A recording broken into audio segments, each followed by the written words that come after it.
Kepada yang terhormat Bapak Presiden Republik Indonesia Bapak Haji Joko Widodo. Bapak, saya ingat dengan kalimat yang pernah disampaikan oleh Bapak Jokowi. Pak Prabowo, saya ini senang naik sepeda. Dan sering ketika naik sepeda rantainya putus. Tapi percayalah pada saya Pak Prabowo, rantai persahabatan kita, saya dan Pak Prabowo yakinlah tidak akan pernah terputus. Dan malam hari ini kita menjadi saksinya. Maka saya sampaikan, nggak usah bangga punya teman segudang, tapi di saat susah gudangnya jadi kosong. Tapi banggalah punya teman cuma satu, namun di saat susah dia punya segudang cara untuk menolong. Yang saya hormati Ketum Golkar Bapak Erlangga Hartarto, saya konsisten dengan quote saya untuk Bapak. Tetaplah bermanfaat untuk banyak orang, walaupun hidupmu sering dimanfaatkan.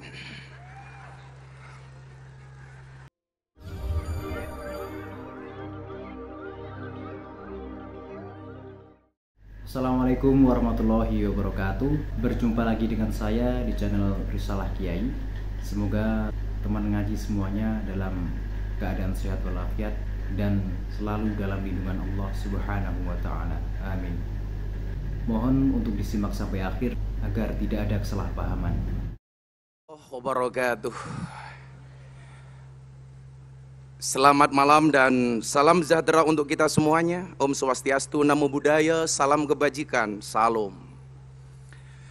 Kepada yang terhormat Bapak Presiden Republik Indonesia Bapak Haji Joko Widodo. Bapak, saya ingat dengan kalimat yang pernah disampaikan oleh Bapak Jokowi. Pak Prabowo, saya ini senang naik sepeda. Dan sering ketika naik sepeda rantainya putus. Tapi percayalah pada saya Pak Prabowo, rantai persahabatan kita, saya dan Pak Prabowo yakinlah tidak akan pernah terputus. Dan malam hari ini kita menjadi saksinya. Maka saya sampaikan, nggak usah bangga punya teman segudang, tapi di saat susah gudangnya jadi kosong. Tapi banggalah punya teman cuma satu, namun di saat susah dia punya segudang cara untuk menolong. Yang saya hormati Ketum Golkar Bapak Erlangga Hartarto, saya konsisten dengan quote saya untuk Bapak. Tetaplah bermanfaat untuk banyak orang, walaupun hidupmu sering dimanfaatkan.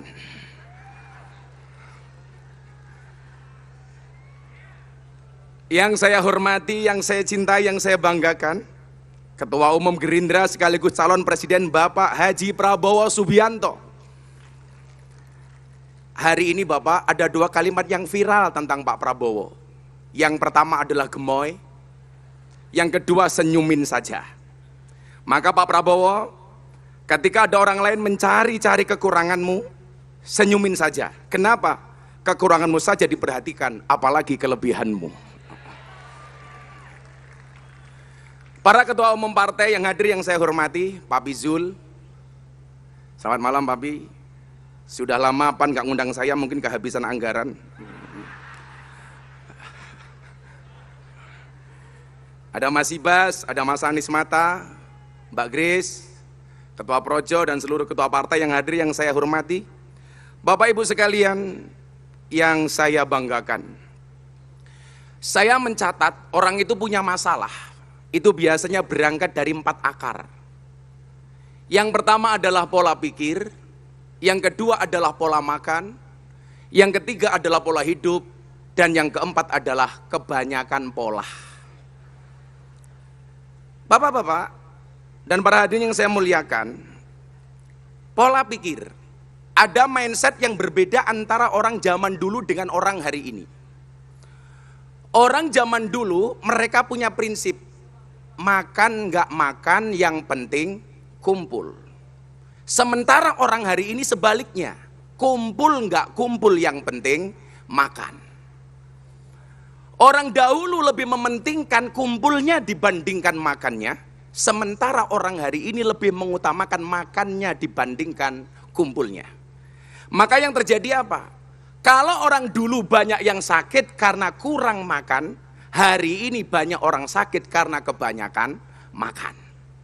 Makanya saya seneng kalau diajak ngaji sama Pak Erlangga, di mana-mana yang dipikir makanan terus.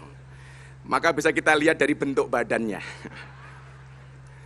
Tapi yakinlah Pak Erlangga, ada teori yang mengatakan 100 kg di bumi itu sama dengan 30 kg di Mars.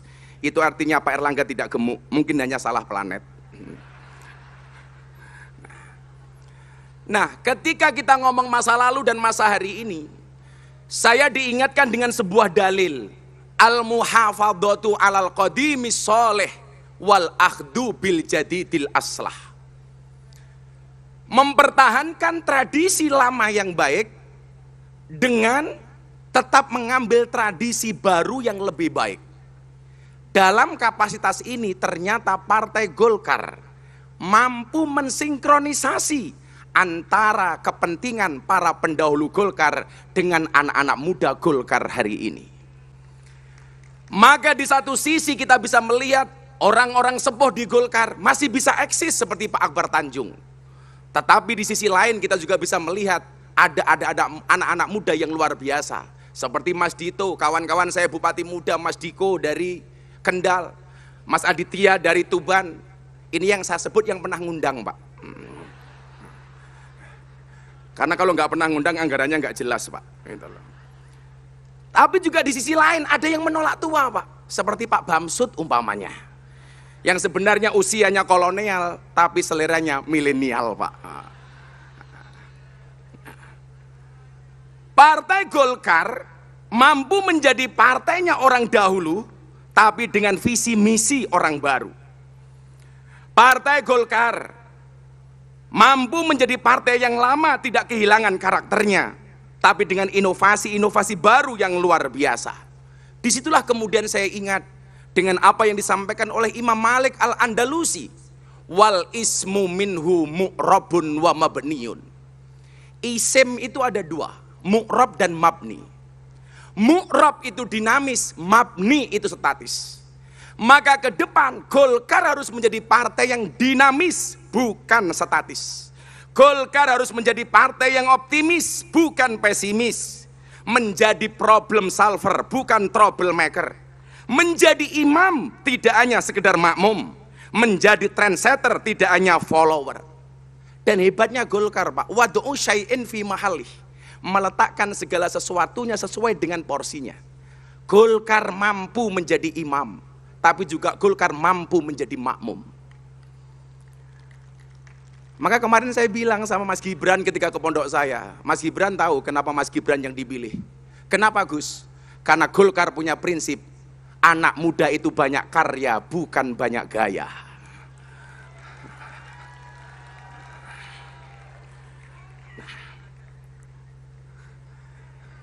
Maka saya bilang, jadi Pak Jokowi itu nggak enak juga, Pak. Jangankan jadi imam negara, Pak. Jadi imam sholat saja itu banyak yang protes, Pak. Mungkin kayak Pak Fahri Hamzah itu mau jadi imam sholat, baru mau maju, sudah dikritik, Pak. Imam tolong ayatnya jangan panjang-panjang. Apalagi imam negara, Pak. Makanya saya bilang, kalau dulu orang mengatakan Pak Jokowi itu anti kritik, saya pernah memberikan satu masukan waktu itu, saat surat keputusan Presiden tentang legalitas miras. Saya membuat konferensi pers, saya mengatakan, Bapak Presiden yang saya hormati, yang saya cintai, mohon maaf, saya Miftah Maulana Habibur Rahman, menolak dengan keras atas surat keputusan Presiden soal legalitas miras. Kenapa? Karena keharaman khamr dalam Al-Quran qat'i mutlak, tidak bisa diganggu-gugat. Bagi saya, minuman keras yang layak dan boleh dikonsumsi hanya satu, yaitu es batu. Jam 2 malam Bapak Presiden izin, waktu itu Pak Praktik telepon saya, Gus, kritikannya didengarkan. Sama Bapak Presiden, keputusan miras dicabut, tidak jadi surat keputusan. Itulah Presiden kita. Nah, akhirnya Bapak-Bapak Golkar, Pak Erlangga, saya bacakan satu ayat yang mungkin bisa jadi refleksi untuk Bapak-Bapak yang berada di Partai Golkar. Allah Subhanahu wa taala berfirman, Alam taro kaifa daraballahu masalan kalimatan thayyibatan kasajaratin thayyibatin asluha sabitun wa far'uha fis sama tu'ti ukulaha kullahinin bi'idni rabbiha wa yadribullahu al-amsala linnas la'allahum yatadakkarun. Tidaklah kamu memperhatikan bagaimana Allah telah membuat perumpamaan kalimat yang baik seperti pohon yang baik, akarnya kuat dan cabangnya menjulang ke langit. Pohon itu menghasilkan buahnya pada setiap waktu dengan seizin Tuhannya. Dan Allah membuat perumpamaan itu untuk manusia agar selalu diingat. Mudah-mudahan Golkar pohonnya tinggi dan manfaatnya banyak untuk masyarakat Indonesia. Akhirnya Bapak Ibu, mari kita berdoa bersama-sama kepada Allah Subhanahu wa taala. Mudah-mudahan kita semua yang hadir diberikan kekuatan, diberikan pertolongan oleh Allah Subhanahu wa taala sehingga bisa melanjutkan program dan visi misi Bapak Presiden. Bismillahirrahmanirrahim. Yang beragama Islam mari berdoa bersama saya, yang beragama lain silakan berdoa menurut agama dan kepercayaan masing-masing. Bismillahirrahmanirrahim.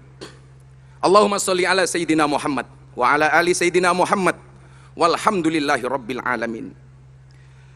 Ya Allah yang Maha Rahman, ya Allah yang Maha Rahim, segala puji bagimu ya Allah, dan sujud syukur kami kepadamu atas semua karunia, anugerah dan nikmat yang kau berikan kepada kami hamba-hambamu. Terima kasih kami kepadamu ya Allah atas nikmat yang kau berikan kepada Partai Golkar, yang atas izin dan ridhomu Partai Golkar terus membesar dan berkembang, berdiri kokoh dan tegak atas semua godaan dan rintangan, selalu konsisten dan istiqomah berbagi manfaat dan kemaslahatan. Ya Allah ya Rabb, jadikanlah negeri kami sebagai negeri yang maju yang kau ridhoi. Jadikanlah bangsa kami sebagai bangsa yang saleh dan taat pada kehendak-Mu. Berikanlah petunjuk jalan yang lurus untuk pemimpin-pemimpin kami. Berikanlah kemudahan bagi mereka ya Allah untuk menunaikan tanggung jawab dan janjinya sebagai pemimpin untuk keberhasilan kehidupan bangsa kami menuju masa depan yang cerah yang menjanjikan. Ya Allah ya Tuhan kami, hindarkanlah kami dari malapetaka, bala dan bencana, kekejian dan kemungkaran, sengketa yang beraneka, kekejaman dan peperangan yang tampak dan tersembunyi dalam negara kami khususnya, dan dalam negara kaum muslimin umumnya ya Allah, wabil khusus untuk saudara-saudara kami di Palestina ya Allah. Sesungguhnya Engkau ya Allah yang Maha berkuasa atas segala sesuatu. Rabbana atina fid dunya hasanah wa fil akhirati hasanah wa qina adzabannar. Walhamdulillahi rabbil alamin. Ini kemarin Bapak, saya bacakan sholawatnya Pak Erlangga kemarin ketika di Tuban Bapak. Lontong tahu ono lontong sate, gak usah galau pilih Partai Golkar wae. Ke Jakarta naik sepeda bersama Airlangga, Partai Golkar pasti berjaya, amin.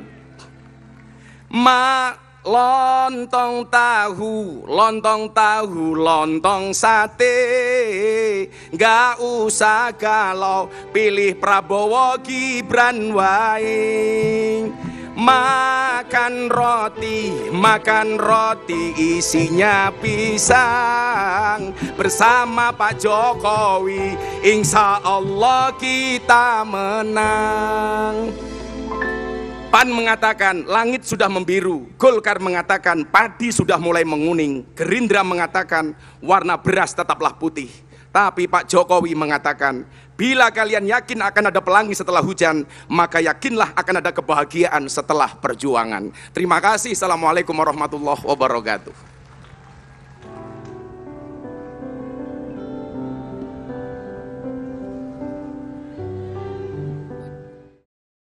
Semoga kita semua dapat mengambil hikmah dari apa yang telah disampaikan tadi. Jangan lupa subscribe, like, dan share video ini. Terima kasih. Wassalamualaikum warahmatullahi wabarakatuh.